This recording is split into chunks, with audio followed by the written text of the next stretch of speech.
All right, so back in September, Sony announced the PlayStation 4 Slim model and the PlayStation 4 Pro. They priced the Slim at $300, which isn't the official name, and they priced the Pro at $400, which was the old PlayStation 4 price point. Now, if anybody who did not previously own a PlayStation 4 watched that conference, they might be really confused, wondering which console should they buy, which one is really for them, and is it worth the extra money to buy the PlayStation 4 Pro? So we're just going to go over some of the pros and cons, and essentially what it means to have a 4K gaming machine like the PlayStation 4 Pro.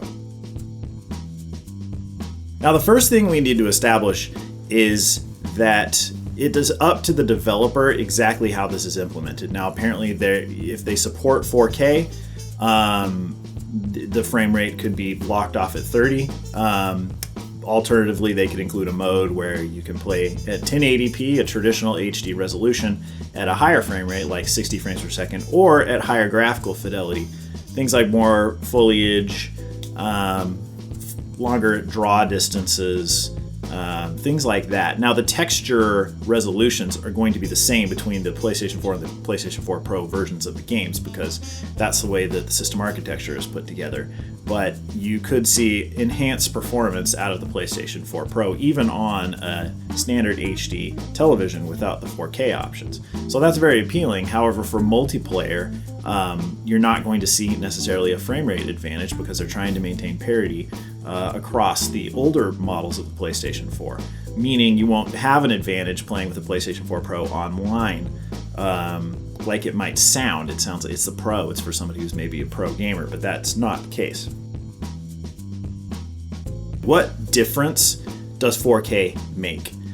I remember when HD TVs first came around, and there was a lot of debate about people saying, oh, I can't see a difference. They were mostly comparing 480p televisions to 720p televisions. However, I think it's been fairly well established now that HD television screens look nicer. Everyone's watched 480p YouTube videos, and they can tell a difference between that and HD YouTube videos.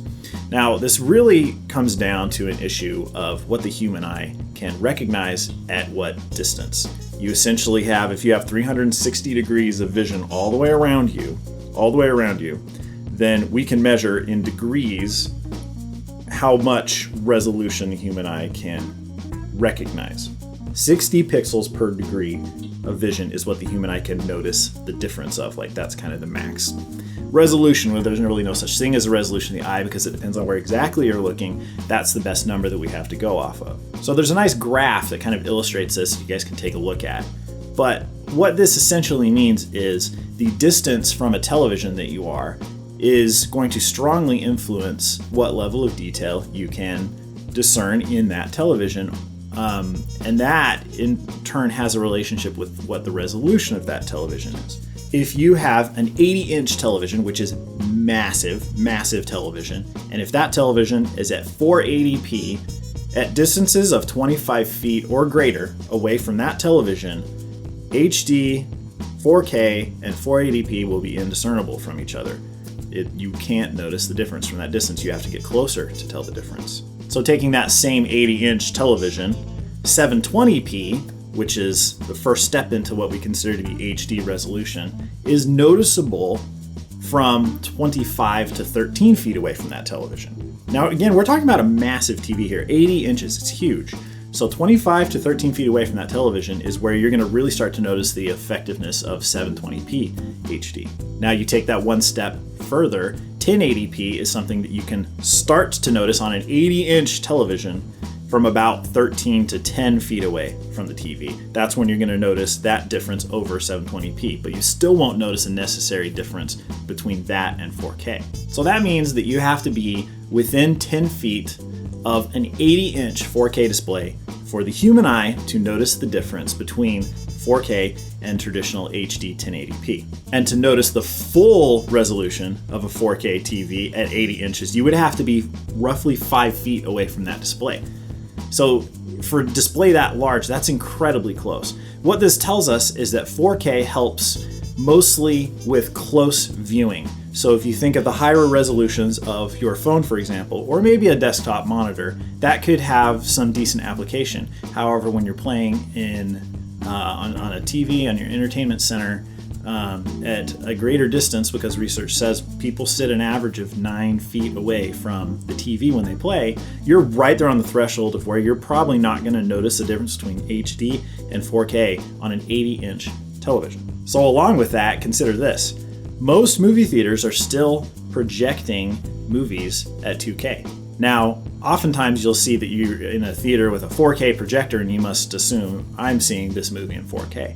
That's not necessarily the case. Not all movies have been mastered in 4K, so to speak. So there's what's called a digital intermediate. Now, digital intermediate is something that it goes between the film or however the movie was recorded onto like the version that they're actually mastering for mass production. So when the visual effects are done, they're going to be brought in. Everything's going to be done at that resolution. So if you were shooting on a red that can do 5K, but you mastered at 2K, really you were just taking advantage of the 5K to be able to crop it. It doesn't mean your movie is 5K. Your movie is still 2K.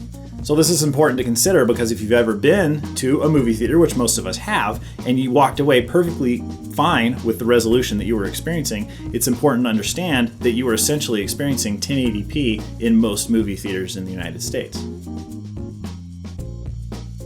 So I'm going to run down a list of movies that really were only mastered in 2K or 1080p. And it would be kind of surprising to you. Mad Max Fury Road, Skyfall, The Lego Movie, Inside Out, Man of Steel, Pacific Rim, Kingsman, X-Men Days of Future Past, The Martian, Life of Pi, Birdman, and American Sniper. That's just a short list. There's tons and tons of movies that are mastered at 4K, or 2K rather. But if you had ever seen any of those movies and had no problem with how they looked, I mean, it's important to realize that these are essentially 1080p movies that you were watching. Now here's where it gets interesting. Sony for a long time has been mastering in 4K. Not everything, but they've been doing things as far back as Pineapple Express, Hancock, let's see, even Salt, The Smurfs 2, Amazing Spider-Man 2, and more recently Chappie. Those were all mastered at 4K, which means that those are actual 4K experiences if you're watching them on a 4K Blu-ray or in a movie theater with a 4K projector. So what the PlayStation 4 Pro is promising is game experiences in 4K. Not only that, but game experiences that also utilize HDR or high dynamic range video. Now, the PlayStation 4, through a software update, has been brought up to speed with HDR, which means you don't need to buy a PlayStation 4 Pro to get HDR. Now, HDR is probably the most noticeable difference between 4K and high dynamic range, the two main differences between what we consider Ultra HD television sets today versus traditional HD television sets. So if you want to experience high dynamic range video, you essentially need a 4K display. So the two technologies are very closely tied together. HDR is something that can be noticed on any screen size at any distance. What it is it's essentially simulating a wider range of brightness values. So you have really, really bright, maybe exterior scenes with direct sunlight, and you have some really, really dark, maybe dimly lit scenes that are interior sets or night sets in whatever film that you're watching. Now, there are not many HDR movies at this point. The very few movies have actually come out supporting the format, but more will be supporting the format moving forward. Right now, we've seen Tomorrowland, we're seeing The Martian, The Force Awakens, Mad Max Fury Road, actually, and Inside Out. Those all support HDR at this point. More movies are being added to that list every day, and many streaming partners like Netflix and Amazon Prime have launched HDR support. So it's actually a really, really exciting thing. Again, you don't need the PlayStation 4 Pro to experience this, however, but you do need likely a 4K television in order to see anything in high dynamic range, because they're not including high dynamic range on any traditional HD TVs. It's important to understand that HDR, high dynamic range, has its own problems. Specifically, it's designed to be viewed in very, very low lit, ambient lit environments. What the recommended lighting level is for any movie that you're watching in HDR is essentially 5 nits, which means it's about the brightness of 5 candles in your room. If you have more than 5 candles worth of light in your room, which most people do if they turn on even one lamp, your ambient light is actually going to be so bright it's going to start to become difficult to discern the darker values in your scene. So that means if you're watching a movie that contains a lot of night footage, that might actually be really hard to view if you just have your TV on and you're just casually watching a movie in maybe in the middle of the day. If you're watching in an extremely dimly lit setting, it's gonna look fine. So right now, that's actually a huge problem for HDR. Now, like with everything, there's currently a format war being waged over HDR. There are two standards, and it's important to understand that one of those standards is supported by Sony, and obviously that's the standard that the PS4 Pro supports, and that's HDR10. Now, the competing standard is Dolby's own standard, which apparently has higher, improved performance over the traditional HDR standard that Sony backs, but is not included in most TVs because it requires extra licensing with Dolby. So if you have a 4K TV that supports HDR, it's very likely that it only supports HDR10 and it does not support Dolby's HDR. Now, right now, streaming partners like Netflix and Amazon actually do support Dolby's HDR, which is a higher performance HDR. And if they detect that your TV has that Dolby chip, they're gonna give you the Dolby HDR version of the film as opposed to the HDR10. Now, HDR10 is supported by Samsung and Sony, which they're like the two biggest TV producers in the world. So there's a huge advantage there. I believe that Sony is using the PlayStation 4 Pro as a weapon in this format war to win out. The superior format has not always won in the past. I mean, everyone points back to the VHS Betamax days where Betamax was seen to be a superior format, but VHS is the one that ended up dominating the market. So right now we're seeing the HDR10 is the likely leader. So it's important to know, since the PlayStation 4 Pro is going to be supporting HDR10, that if you have an older Vizio TV, you might not actually have support for HDR10. There's a software update coming out, and TVs that they've released within 2016 have support for HDR10. But if you had a 2015 model, for example, you're going to need to do a software update in order to actually support that version of HDR that the PlayStation 4 Pro outputs. This is all to get down to three simple facts. In order to fully appreciate what the PlayStation 4 Pro can do, you need a television that, number one, supports 4K.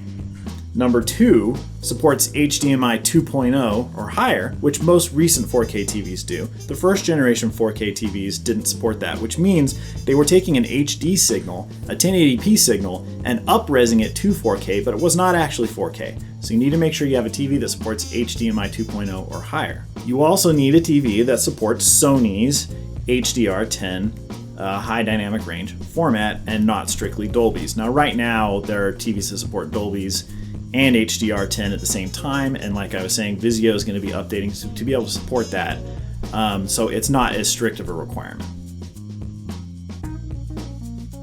Well, that kind of TV is going to run roughly $600 to $800 for an entry-level model. It's not going to be the highest performing. It might not have necessarily the best output for its HDR, but it is going to be capable of all those things.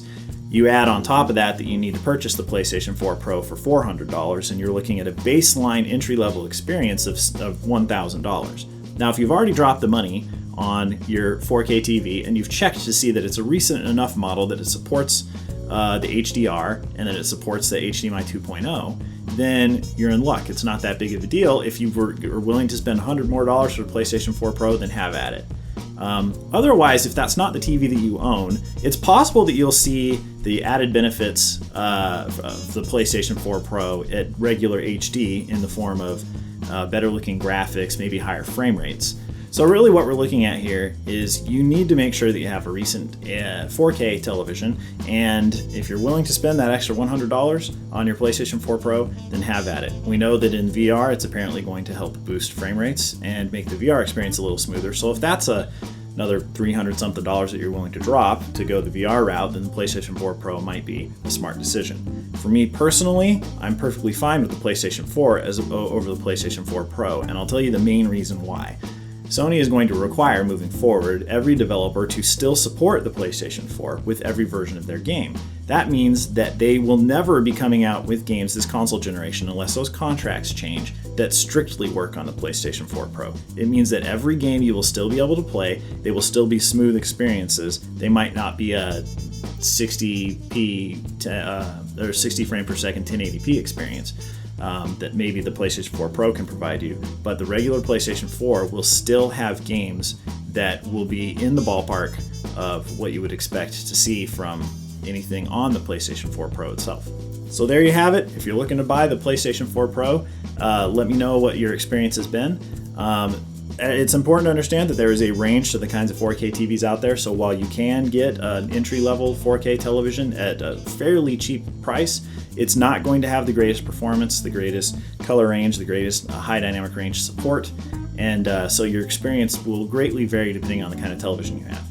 Let me know any questions that you have in the comments below. Correct anything that may be inaccurate in this video, but we've researched it all the way through, and so hopefully we can answer any further questions that you guys have. Thanks for watching. We will see you guys again next time.